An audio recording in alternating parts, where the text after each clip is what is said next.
Alegre, em relação a Oeiras mesmo, tinha essa convicção de que íamos perder.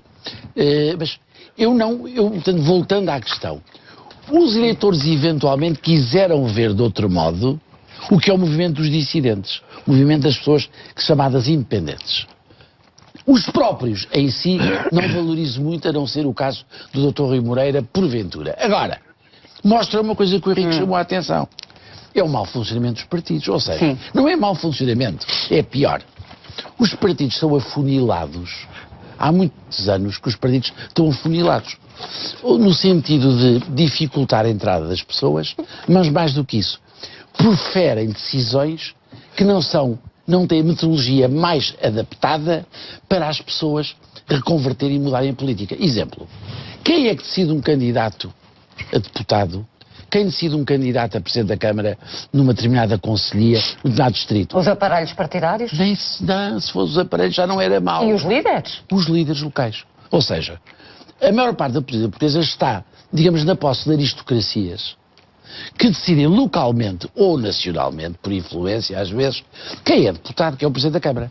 Se fosse uma votação de todo o aparelho, já era uma grande vitória.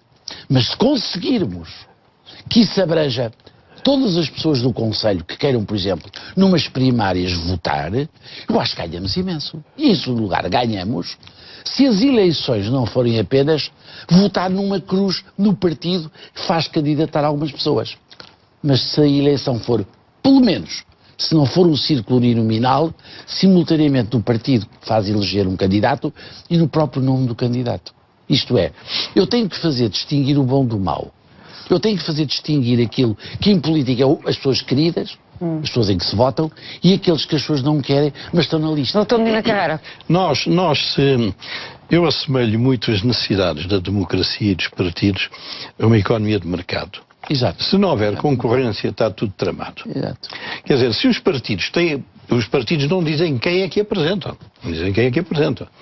Eles metem lá num saco, uma vez com um colega, numa palestra durante um almoço, que ele disse, eu sou um representante do povo. Eu disse ao Sr. Doutor, era um colega meu que infelizmente já não está entre nós. O Sr. Doutor foi eleito pelo sistema de saco de gatos. Mas o que é o sistema de saco de gatos? Olha, contaram, por exemplo, a Lisboa, eram 20 gatos. Estavam lá todos metidos uns em cima dos outros e disseram, saem 5 gatos. O senhor era uns 5 gatos. Quer dizer, é assim que as coisas se passam. Isto não dá competição, não dá concorrência, não dá nada. Dá comodidade aos chefes dos partidos, porque mandam nessa gente. Não acha que, nos últimos anos, as pessoas pensam pela sua própria cabeça e têm mostrado isso? Porque, assim, nós vimos há uma semana que não foi preciso aparecerem as fotografias dos candidatos para as pessoas saberem fazer as suas escolhas. Mas, hoje, estas eleições de há uma semana são uma primeira advertência. Então está a vir ao encontro daquilo que eu estou a dizer. As pessoas pensam pela sua própria cabeça. Porquê que começam a pensar um pouco pela sua cabeça? Porque o país está de cangalhas. E as pessoas começaram a pensar que desta maneira e com esta gente não vamos a parte nenhuma. Os partidos são essenciais à democracia. Agora, não são estes partidos que põem lá uns sujeitos obedientes, quietos e calados. Se quiserem fazer carreira em São Bento, têm que estar sempre de acordo com o chefe. Mas as pessoas mostraram há 8 dias que, em alguns casos, o seu voto foi contrário àquilo que os senhores estão a dizer, de que o sistema está nas mãos dos aparelhos locais e dos aparelhos nacionais. Nós tivemos a prova provada, não é? Permitam-me a repetição da palavra, de que, em alguns casos, as pessoas tiveram aquilo que os franceses chamam sagesse. Sim, mas o que aconteceu foi que os partidos da coligação perderam, grosso modo, 1 milhão de votos. E sabe quantos votos desse 1 milhão perdido é que a oposição cresceu 25 mil votos? A oposição? A oposição. Toda a oposição? Sim, toda a oposição. Sim, 25 mil. A CDU ganhou mais 5 câmaras, 5 ou 6. Pois não interessa. Na globalidade as contas são essas. Isto é uma primeira advertência para a falta de qualidade. Agora, se os partidos principais, o PSD e o PS, não alterarem o sistema eleitoral e não se abrirem, nós não temos nenhuma solução. O povo desta vez votou de uma forma mais autónoma e mais preocupada porque o país chegou ao charco. O país está no charco. E, portanto, as pessoas começaram a pensar nisso. É que toda a gente foi atingida, toda a gente que constitui a grande massa foi atingida. São os pensionistas, são os funcionários públicos, são os desempregados, são os doentes, são os professores. São os pais dos alunos. Toda a gente foi atingida. Portanto, estas eleições tiveram um significado. Eu não ligo muita importância a estas contagens de eleições, porque isto normalmente era sempre a mesma mudorra. Não, mas o que eu acho interessante é a análise qualitativa, porque, por exemplo, nós vimos que em alguns casos as pessoas não alinharam em discursos de promessas, discursos de um certo populismo, de que se paga isto e de que se paga aquilo e de que se paga aquilo outro. Eu interpreto como a reação de uma população que viu que isto está muito, muito, muito mal. Porque é raro o português que já não sentiu na sua carteira, na sua vida e no seu futuro a situação em que... Como é que o Sr. Engenheiro Ângelo Correia vê o futuro dos partidos políticos, tal como eles se têm constituído em Portugal nestes últimos 30 anos? Três reformas. E eu falo disso com alguma veemência desde há uns anos. Como os partidos políticos são os grandes instrumentos para a democracia portuguesa, porque eu acredito muito, muito e desejo que os independentes concorram a eleições para câmaras municipais ou para juntas de freguesia, mas não para o Parlamento. Já viu que é um deputado independente no Parlamento português ou dois? Podia ser um risco terrível. Repara, há governos que se mantêm por maiorias de 1-2. Um deputado independente pode ser capturado por interesses, ou o risco enorme de estarmos dependentes de uma pessoa sem alguma fidelização partidária que é necessária. Mas os outros são dos partidos e também são capturados? Pois, apesar de tudo, é o partido todo tem que ser, quase. E que é difícil. Pois, mas é que o Ângelo Correia, desculpa, é que não são eles que capturam os partidos, o chefe é que captura o partido. Caro amigo, já lá iremos a esse ponto. Agora, eu acho que são precisas 3 reformas. A primeira é a abertura dos partidos nas eleições para a escolha dos seus dirigentes para as câmaras e para o Parlamento. Eles devem ser analisados e decididos por abertura política às pessoas dos conselhos, todas as que queiram votar, uma espécie de primárias. Segundo, fundamental alterar 2 leis que não se alteram há muito tempo, não é por vontade política, é porque as coligações que existem nunca deixam. Porque quem defende, de facto, apesar de tudo, apesar de diferenças, as mudanças de leis eleitorais são o PSD e o PS. Mas nunca o conseguem fazer. Porque quem obstaculiza este tipo de mudanças de que eu vou falar são os pequenos partidos. E geralmente no governo precisam desses pequenos partidos, mais que no caso do CDS ou do PCP ou do Bloco de Esquerda, que o impedem. Eu acho fundamental que as 2 leis essenciais do sistema político tenham, primeiro, lei eleitoral para a Assembleia da República, ou consagramos círculos uninominais para promover a concorrência, um deputado por círculo, e temos a concorrência entre os melhores, e pode um partido apresentar uma pessoa muito fiel ao partido. Mas se outro partido apresentar um tipo de grande qualidade, gera-se competição, gera-se concorrência e pode ganhar. Segunda questão, se não for assim, então ao menos que sejam os círculos mais pequenos, não são uninominais, mas há uma votação no partido onde a pessoa aparece e no próprio deputado. Ou seja, o povo, quando escolhe o deputado, ou o partido, escolhe 2 vezes. Escolhe o partido onde ele está e escolhe o deputado em concreto. E só pode escolher um. Em relação à lei das autarquias, eu acho a coisa mais que eu não tenho gostado muito nas autarquias locais é um pouco a percepção da indiferença entre a oposição e o governo da Câmara. Não se percebe bem. Segundo, não sei para que é que existe uma Assembleia Municipal, que é um órgão que representa os munícipes e não tem poder de fiscalização real sobre os executivos municipais. Não tem? Não se pode roubar. Não se pode fazer moção de censura. Bem, o senhor é uma pessoa que está autorizada a falar sobre isto, porque foi Presidente da Assembleia Municipal, ou ainda é, até há muito pouco tempo. 8 anos, hoje se deve dizer uma coisa, não está previsto qualquer possibilidade. Então o Presidente da Assembleia Municipal é quê? Um fantoche? Eu sei que você pode querer particularizar isso em mim. Não é isso. O que é que você está a querer dizer? Não, está a dizer que não tem poder nenhum. Não, você quis particularizar. Quando o que era lógico você ter perguntado é se a Assembleia Municipal no seu conjunto é fantoche. Mas você quis particularizar em mim, o que eu percebi porquê, não sei. Mas engenheiro. O senhor é que falou em Presidente da Assembleia Municipal.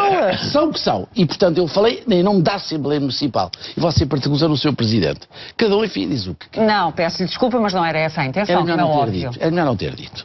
Bom, de qualquer das formas, o que está em causa da Assembleia Municipal é outra coisa.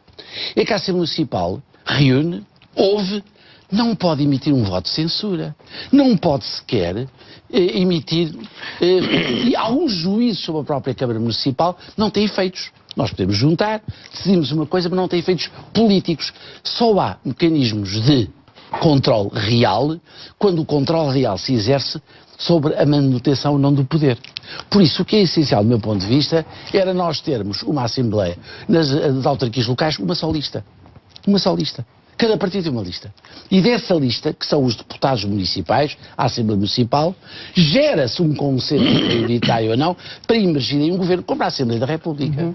E como tal havia uma clarificação mais óbvia, mais transparente, e dissolvimos algumas destas dificuldades entre o governo, oposição, dentro das câmaras municipais. Acho que isto é essencial. Mas há outra coisa para acabar, agora permita-me na defesa da classe política. Que o Henrique e eu temos uma particularidade. Ambos fomos mesmo políticos. Mas o Dr. Henrique Medina Carreira é muito crítico, como sabe. Eu sei, mas eu e ele tivemos a mesma função, tivemos no poder político há algum tempo. Ele menos tempo do que eu, mas tivemos. E por isso eu tenho uma intenção, como ele tem, genuína, de ajudar a classe política. Mas para ajudar a classe política, ela também tem de se ajudar a si própria. A classe política tem autolimitado a sua qualidade. Basta ver um conjunto de dificuldades legais que são postas quando uma pessoa tem enorme qualidade, mas se sai da política, se sai da Assembleia ou sai do Governo, não pode durante X anos exercer funções nas áreas que tutelou. Porquê? Porque os próprios políticos do passado criaram uma situação de suspeição básica sobre todos os grupos. Ou seja, a classe política criou formas de propiciar junto à opinião pública portuguesa mecanismos de censura e de desconfiança sobre os políticos. Não deve fazer. Não devia fazer. Não, Quer comentar este ponto de vista do eu quero dizer que é a minha convicção, e infelizmente as coisas parece que nos vão encaminhar para aí, até agora, felizmente, não sei por quanto tempo, ainda não começámos a ter forças de extrema-direita. Na Grécia já começaram. Vamos lá ver quando é que começam cá. Mas se os partidos realmente não se renovam neste sentido de se abrirem a outra gente com outra credibilidade, gente com outra vida, com outra independência, nós vamos ter... Os partidos vão liquidar este país mais do que já está. Henrique, você tem razão. Mas sabe uma coisa? Nós também temos de pedir um pouco às pessoas.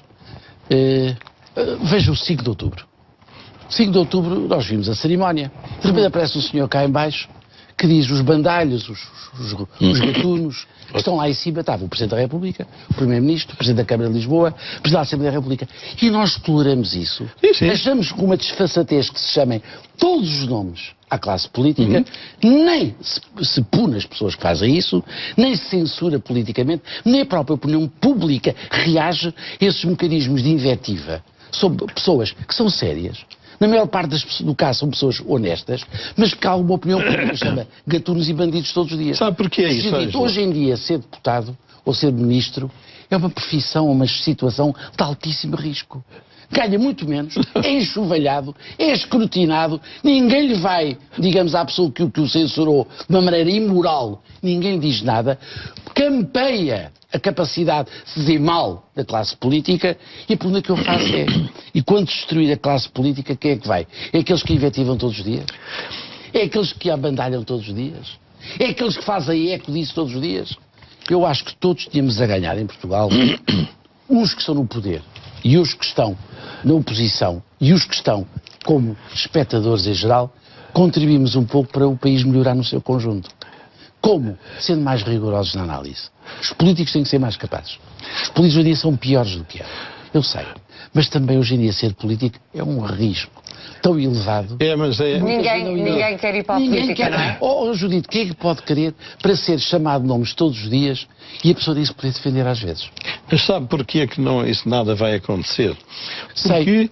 Estou de acordo consigo. Você sabe melhor que eu, porque ando lá metido nisso. Eu tenho muito pouca paciência. Ele não foi ministro. Não, foi já há muitos anos.